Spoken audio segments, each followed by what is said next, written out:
जय श्री राम। शंखनाद में आपका स्वागत है। उद्धव ठाकरे और संजय राउत अपने सांसदों को डराने धमकाने में लगे हैं, उनके खिलाफ कार्रवाई की चेतावनी दे रहे हैं, लेकिन उधर इनके सांसदों ने ही इनकी फजीहत कर दी, सरेआम फजीहत कर दी। इन्होंने व्हिप जारी किया था, अपने सांसदों को बैठक में बुलाया था, लेकिन मात्र 3 सांसद आए, अरविंद सावंत, अनिल देसाई और राजाभाऊ वाजे। और राजाभाऊ वाजे भी कब तक आते हैं ये भी कंफर्म नहीं है, क्योंकि उनसे भी बातचीत चल रही है, क्योंकि यहाँ एनडीए और उसमें जो है एकनाथ शिंदे चाहते हैं कि 7 सांसद आए बजाय कि 6। तो राजाभाऊ वाजे से तो बातचीत चल ही रही है। इनके 3 मात्र सांसद पहुंचे थे और 6 नहीं आए। इनके व्हिप, इनकी गालियों और इनकी जोर जबरदस्ती का जवाब इनके सांसदों ने दे दिया। अब संजय राउत बौखलाए हुए हैं और पहले जहां सांसदों को गाली दे रहे थे, अब सुप्रीम कोर्ट पर टूट पड़े हैं कि सुप्रीम कोर्ट की गलती है। सुप्रीम कोर्ट ने अगर इस पर तेजी दिखाई होती, काम किया होता तो ऐसा नहीं होता। सुप्रीम कोर्ट का गुनाह है। ये लोग, ये वो है जो संवैधानिक संस्थाओं की शुचिता की बात करते हैं, संवैधानिक संस्थाओं पर किसी का दबाव ना हो, सम्मान करना चाहिए, ये सब बात करते हैं। और आज सुप्रीम कोर्ट को लेकर ये लोग बोल रहे हैं। सुप्रीम कोर्ट अगर इनके पक्ष में फैसला ना दे तो वो बुरा हो गया, और अगर इनके पक्ष में आ जाएगा तो हाँ सब बढ़िया है, हमारा अंतिम विकल्प तो सुप्रीम कोर्ट ही है। क्योंकि सुप्रीम कोर्ट में इनके चुनाव चिन्ह का मामला चल रहा है, चुनाव चिन्ह और झंडे का। वैसे तो स्पीकर ने फैसला दे ही दिया था, और फिर चुनाव आयोग ने भी चुनाव चिन्ह, असली जो शिवसेना का चुनाव चिन्ह है वो एकनाथ शिंदे को दिया था, नाम भी दिया था, और उद्धव ठाकरे को नया नाम और नया चिन्ह दिया गया। अब ये सुप्रीम कोर्ट पहुंच गए, सुप्रीम कोर्ट फैसला ले, हमको ये चुनाव चिन्ह चाहिए। गलत किया है, गलत किस हिसाब से किया है? 2/3 आपके सांसद, आधे से ज्यादा आपके सांसद, जो आपके नेता विधायक जो हैं एकनाथ शिंदे के साथ आ गए। उन्होंने एकनाथ शिंदे को अपना नेता चुन लिया, फिर उन लोगों ने पार्टी का अध्यक्ष बदल दिया। ये कोई कानूनी रूप से गलत तो है नहीं। तो सुप्रीम कोर्ट में इन्होंने जबरदस्ती पेच फंसाया हुआ है। अब सुप्रीम कोर्ट का फैसला अभी तक नहीं आया है, तो ये लोग बौखलाए हुए हैं। और इसी बौखलाहट के साथ संजय राउत दोबारा सुप्रीम कोर्ट जाएंगे, उद्धव ठाकरे फिर से जाएंगे सुप्रीम कोर्ट। जिस तरह से इनके हालात दिख रहे हैं, ये अपने सांसदों को 10th शेड्यूल याद दिला रहे हैं कि 10वीं अनुसूची क्या कहती है, 2/3 अलग नहीं हो सकते हैं। इसको ये कल को चुनौती देने की कोशिश करेंगे सुप्रीम कोर्ट में।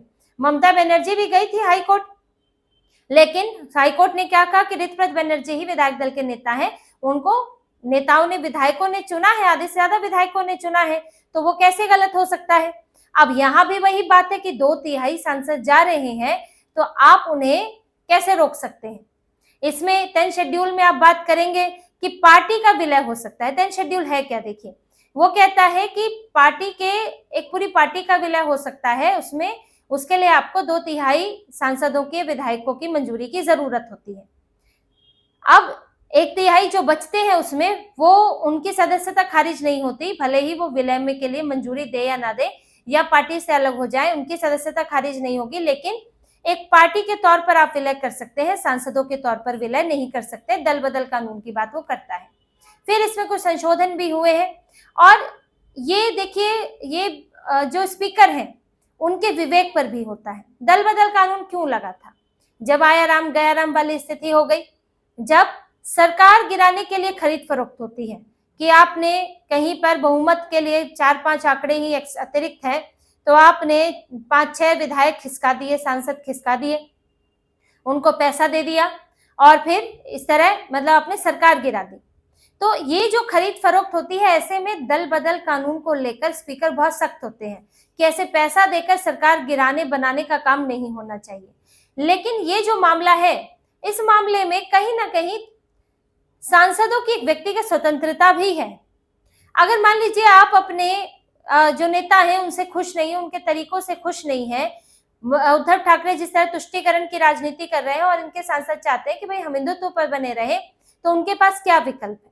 आखिर व्यक्तिगत इच्छा और अपना जो आइडियोलॉजी है वो भी तो होती है। तो उसको देखते हुए ये 10th शेड्यूल जो है वो पूरी तरह से इस पर लागू नहीं होता है। पार्टी के 2/3 सांसद एक साथ दूसरी पार्टी में जा रहे हैं, उसको भी, उस पर भी विचार किया जा सकता है कि इसे स्वीकार किया जाए। इनके जाने आने से ना तो सरकारें बन रही हैं, ना सरकारें गिर रही हैं, ना ही किसी बिल के लिए कोई खरीद फरोख्त हुई कि कोई बिल आया हुआ है और उस बिल के आने से पहले ही एक दो दिन पहले ही तुरंत जो है इस तरह का बदलाव हो गया, ऐसा भी नहीं हो रहा है। अभी तो मानसून सत्र आया भी नहीं है।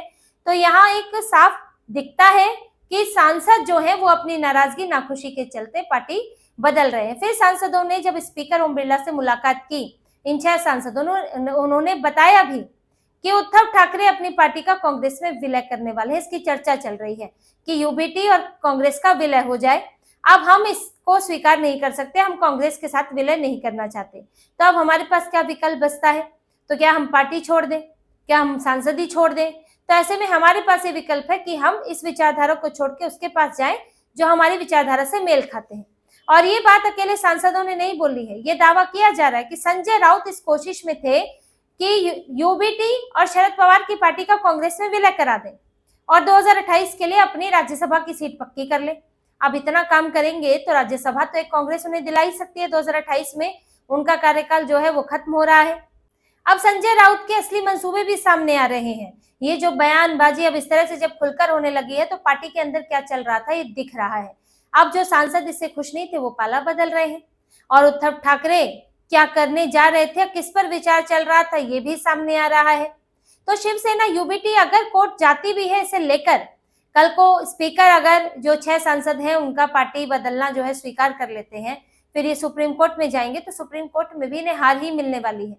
और इसका अंदेशा इनको है क्योंकि पहले भी अब ये जो चुनाव चिन्ह का मामला है, देखिए अगर इतना ही ज्यादा उसमें कुछ हो सकता, अगर सुप्रीम कोर्ट के पूरी तरह दायरे में होता तो इसको सुप्रीम कोर्ट तुरंत सुनवाई भी कर लेता। ये होता है तो स्पीकर के हाथ में, एक चुनाव आयोग के हाथ में। बहुत बड़ी गलती होने पर, बहुत बड़े नियमों की अनदेखी होने पर आप सुप्रीम कोर्ट जा सकते हैं, लेकिन सुप्रीम कोर्ट, चुनाव आयोग ये सब अपने स्वायत्त संस्था के तौर पर है और एक दूसरे पे बहुत ज्यादा दखल देती नहीं है। अब सुप्रीम कोर्ट में इनका पहले ही मामला जो है गया हुआ है और यहाँ भी अब इसमें अगर ये ले जाते हैं तो इसमें इनकी हार की संभावना पूरी तरह इनको लग रही है कि हार की आशंका इन्हें लग रही है। और देखिए केजरीवाल भी नहीं गए। केजरीवाल अब क्या ये वकीलों के चक्कर में पड़ के, उन्हें तो लगता है कि वकील तो ये सब खींचते ही रहते हैं मामले को कि कोर्ट ले जाओ, फिर सुनवाई होगी, फिर सुनवाई होगी। अब बेकार का माहौल बनाने का क्या फायदा है, क्योंकि 2/3 सांसद इनके चले गए, उन्होंने बीजेपी ज्वाइन कर लिया, अब इसमें कुछ कर नहीं सकते। यहाँ पर इन लोगों की तो समस्या ये है कि हर चीज कोर्ट में ले जानी है तो सुप्रीम कोर्ट ले जा सकते हैं, लेकिन वहां भी इनको हार का सामना करना पड़ेगा। और संजय राउत के रहते हुए उद्धव ठाकरे के सामने ऐसी स्थितियां बार बार बनने ही वाली है। अब संजय राउत के प्लान तो फेल हो गए हैं। उद्धव ठाकरे मातोश्री में बैठे हुए हैं हाथ पर हाथ रख के कि किया क्या जाए। अब 6 सांसद वापस आने से तो रहे, जब वो स्पीकर से मिलाए हैं तो यानी कि बात अब अंतिम चरण में है और जल्द ही स्पीकर उनके अनुरोध को स्वीकार कर सकते हैं।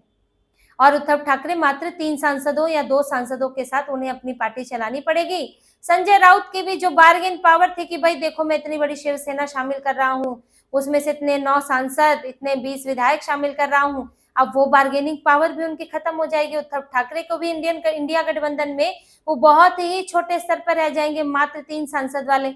और उनके तो विधायकों की भी बात चल रही है कि 15-16 विधायक जो है वो बीजेपी के पक्ष में है।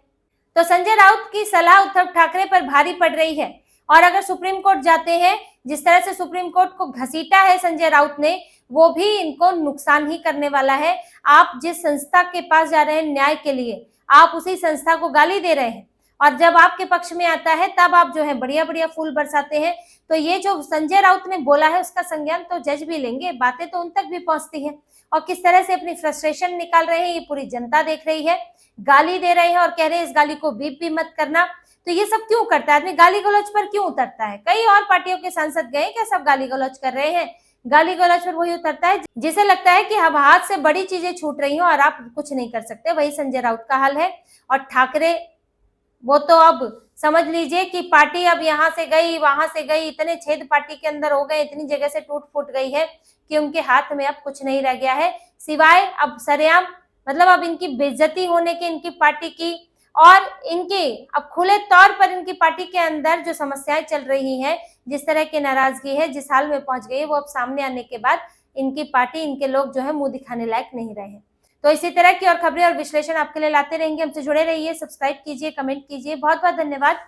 जय श्री राम।